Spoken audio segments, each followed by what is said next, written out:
মাঝে মাঝে হৃদয় যুদ্ধের জন্য হাহাকার করে ওঠে।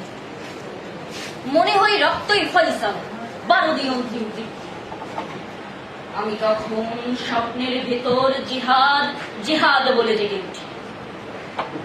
জেগেই দেখি কৈশোর আমাকে ঘিরে ধরেছে, যেন বালিশে মাথা রাখতে চাই না এই বালক, যেন ফুৎকারে উড়িয়ে দেবে মশা।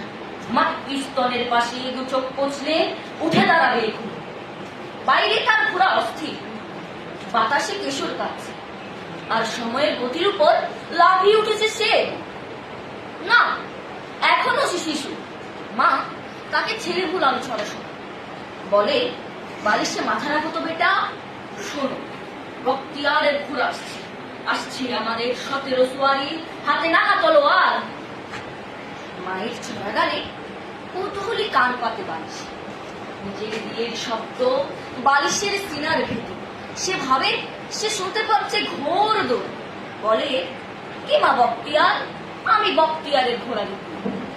মা পাখা ঘোরাতে ঘোরাতে হাসি, বলে, আল্লাহর সিপাই তিনি, দুঃখীদের রাজা।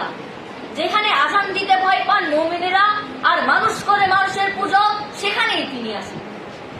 খিজিদের সাদা ঘোড়ার সোয়ারি, দেখো দেখো, জালিম পালায় খিড়কি দিয়ে, দেখো দেখো। মায়ের ইচ্ছায় ঘুমিয়ে পড়ে বালক। তুলোর ভিতর অশ্বকুরের শব্দে স্বপ্ন তার নিশেন ওড়ায়। কোথায় সে বালক? আজ আবার হৃদয়ে কেবল যুদ্ধের দামামা। মনে হয় রক্তই ফয়সালা, 12 দিন বিচারক, আর স্বপ্নের ভিতর জিহাদ জিহাদ বলে জেগে ওঠে। আসসালামু আলাইকুম।